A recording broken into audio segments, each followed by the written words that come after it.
Hello student, कैसे हैं आप सभी स्टूडेंट। जो हमारे उत्तराखंड की सीरीज चल रही है, इसमें आज मैं आपको उत्तराखंड राज्य के प्रमुख लोक नृत्य इनको बताने जा रही हूँ। देखिए, लोक नृत्य और लोकगीत उत्तराखंड राज्य की संस्कृति की प्रमुख पहचान है। यहाँ के मेले, यहाँ के शादी विवाह उत्सव, देवी देवताओं की पूजा पाठ, इनमें इन लोकगीत और लोक नृत्य की महत्वपूर्ण भूमिका है। और कहीं ना कहीं ये उत्तराखंड राज्य की लोक संस्कृति से जुड़े हुए हैं। उत्तराखंड राज्य के लोक नृत्यों में पहला आता है चौफुला। चौफुला मुख्य रूप से गढ़वाल क्षेत्र में प्रचलित है। इस लोक नृत्य में जो स्त्री पुरुष होते हैं, वो रात को टोलियां बनाकर और एक साथ नृत्य करते हैं। ये श्रृंगार प्रधान नृत्य है। जैसे गुजरात में गरबा होता है, देखिए मैंने यहाँ लिखा हुआ है, जैसे गुजरात में प्रचलित गरबा लोक नृत्य होता है, उसी के समान चौफुला होता है। सभी स्त्री पुरुष रात को इकट्ठा होते हैं, एक साथ मिलकर वो नृत्य करते हैं, उसको चौफुला कहते हैं। दूसरा आता है सरो नृत्य। यह गढ़वाल क्षेत्र में ढोल के साथ किया जाने वाला युद्ध नृत्य गीत है। ऐसा माना जाता था कि जो युद्ध के लिए जाते थे, युद्ध के लिए जाते थे, युद्ध में किस तरीके से जाते थे, कैसे वहां अपने शौर्य प्रदर्शन किया जाता था, उनका सरो नृत्य के माध्यम से इसका उत्तराखंड राज्य का प्रमुख लोक नृत्य है। देखिए, गढ़वाल का ढोल के साथ किया जाने वाला युद्ध नृत्य है, जिसमें प्रथम चरण में ढोल ढोली जोड़े में करतब दिखाते हैं और दूसरे चरण में ढोल की ताल पर नर्तक तलवार ढाल स्वांग का करतब दिखाते हैं। यह नृत्य टिहरी उत्तरकाशी में बहुत प्रचलित है। नेक्स्ट है थड़िया। थड़िया इज वेरी इंपॉर्टेंट। थड़िया तो मेरे एग्जाम में भी आया था पीसीएस के। यह लोक नृत्य विशेष रूप से गढ़वाल क्षेत्र में विवाहित युवतियों के, जब विवाहित युवतियां प्रथम बार मायके आती हैं, तो यह थड़िया लोक नृत्य का आयोजन किया जाता है। नेक्स्ट है इसमें झुमेलो। झुमेलो यह लोक नृत्य गढ़वाली कुंवारी कन्याएं, जिनकी शादी नहीं हुई होती है, उन कन्याओं के द्वारा किया जाता है। और इसमें जो कन्याएं होती हैं, विरह वेदना और मिलन की अनुभूति अपने नृत्य के माध्यम से प्रस्तुत करती है। इसको कहते हैं झुमेलो। Very important. अब आता है इसमें जागर नृत्य। जैसे अभी मैंने आपको इससे पहले वाली वीडियो में बताया था, जागर गढ़वाल और कुमाऊं क्षेत्र में पौराणिक गाथाएं जो होती हैं, जिसमें नागराज, कृष्ण, स्थानीय देवताओं, पांडवों संबंधी गाथाओं पर आधारित यह नृत्य पार्श्वा द्वारा कृष्ण, पांडवों, भैरव, काली को प्रसन्न करने के लिए किया जाता है। जागरण गीतों के जो ज्ञाता होते हैं या जागरों को जो गाते हैं, वो हाथ में डमरू या थाली लेकर हरिजन वादक, हुड़का और ढोल दमाओं के साथ जागरों का आयोजन किया जाता है। हरिजन वादक, औंजी, हुड़का, हुड़को, ढोल दमाम, इनके साथ इस गीत का आयोजन किया जाता है। नेक्स्ट है भोटिया नृत्य।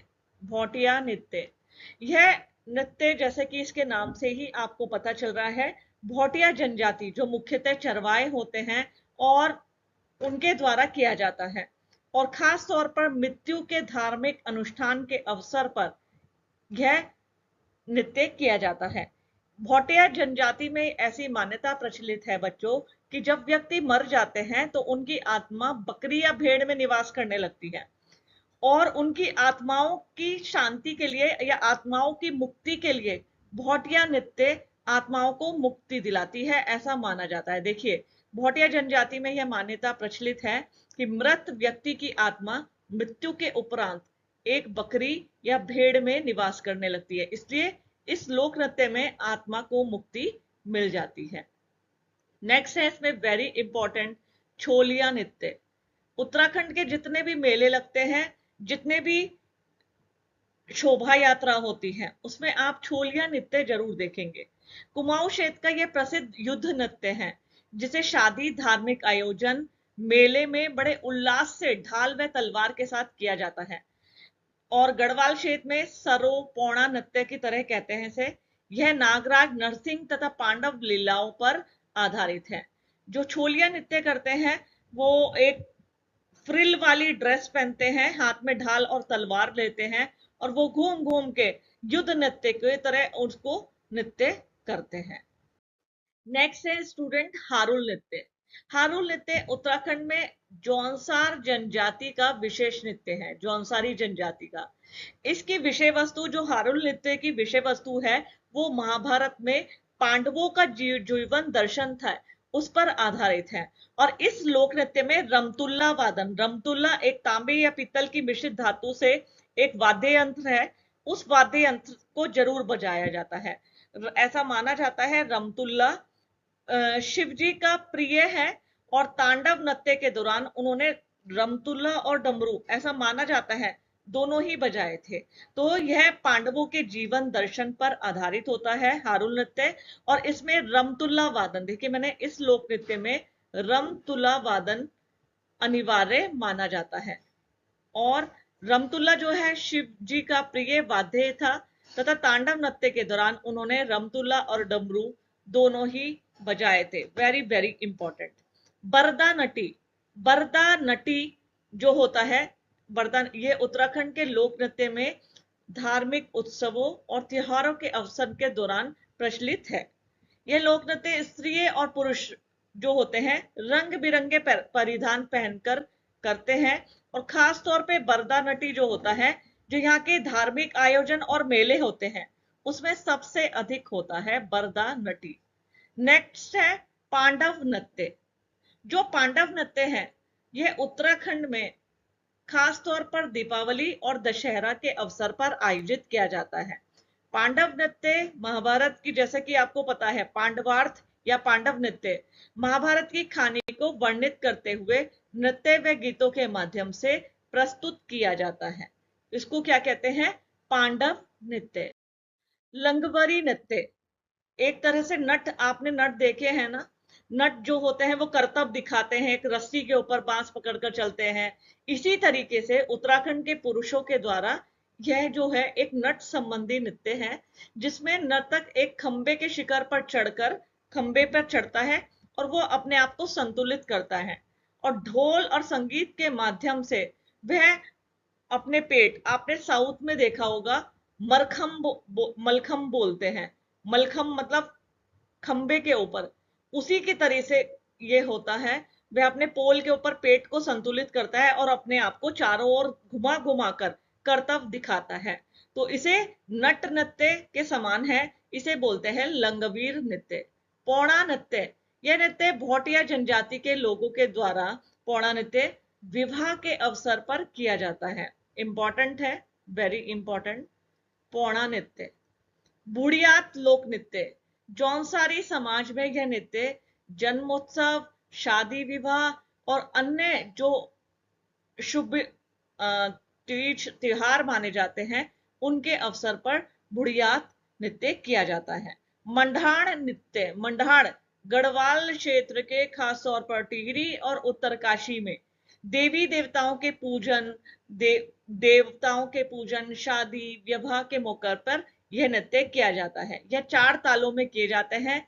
इस नृत्य में शरीर के हर अंग का प्रयोग होता है, मतलब सर अंग, मतलब बहुत ज्यादा एनर्जी इस नृत्य में लगती है। एकाग्रता इसकी पहली शर्त होती है, और इसी नृत्य को केदार नृत्य के नाम से भी जाना जाता है। वेरी वेरी इंपॉर्टेंट, इसको लगा लो। इस नृत्य को क्या कहते हैं? इस नृत्य को केदार नृत्य भी बोला जाता है। चाछड़ी, छाछरी, छोड़ा छाछरी, ये सब उत्तराखंड राज्य के प्रमुख लोक नृत्य हैं। छाछरी गढ़वाल क्षेत्र में बसंत ऋतु की चांदनी रात में, खासतौर पे ये नृत्य रात में किया जाता है। स्त्री पुरुष जो होते हैं, मतलब हुड़की बजाते हुए नृत्य करते हैं। कुमाऊं में इस नृत्य को छोड़ा कहते हैं, गढ़वाल में इसको चाचरी बोलते हैं। देखो छोड़ा मैंने यहां दिया है, छोड़ा नृत्य। कुमाऊं क्षेत्र में बसंत ऋतु के आगमन में स्त्री पुरुष का यह संगारिक नृत्य होता है। गायक व्रत के बीच में हुड़की बजाते हुए नृत्य करते हैं। इसमें आयु का बंधन नहीं होता, किसी भी आयु के जो वो स्त्री पुरुष होते हैं इसमें प्रतिभाग कर सकते हैं। तो इस प्रकार छोड़ा गढ़वाल में, छोड़ा चाचरी गढ़वाल में और छोड़ा कुमाऊं में। नेक्स्ट है पवाड़ा या भड़ो नृत्य। गढ़वाल और कुमाऊं क्षेत्र में ऐतिहासिक और अनऐतिहासिक जितने भी वीर थे, उन वीरों की कथाओं को इस नृत्य के माध्यम से प्रस्तुत किया जाता है। ऐसे मतलब जो वीर गाथाएं एक तरह से होती है कि उन्होंने क्या शौर्य का प्रदर्शन किया, कैसे उनकी मृत्यु हुई। ऐसा माना जाता है कि वीरों के वंशों की आत्मा, वंशजों में जो वीरों के वंशज होते हैं, जैसे उनके अंदर उनके पूर्वजों की आत्मा प्रवेश करती है। और उसमें उसे क्या कहते हैं, जिसके अंदर आत्मा प्रवेश करती है, पसवा। ऐसा माना जाता है, उसको पसवा बोलते हैं। यही पसवा अस्त्रों के कलाबाजियां करते हुए पवांडा नृत्य करते हैं। नेक्स्ट एंड लास्ट है भगनौल नृत्य। कुमाऊं क्षेत्र का यह नृत्य मेलों में आयोजित किया जाता है और इसमें नगाड़ा, हुड़का, हुड़की और यह प्रमुख वाद्य यंत्र होते हैं। तो ये है बच्चों उत्तराखंड के प्रमुख लोक नृत्य। वेरी इंपॉर्टेंट है एग्जाम के लिए, इनको जरूर पढ़िएगा।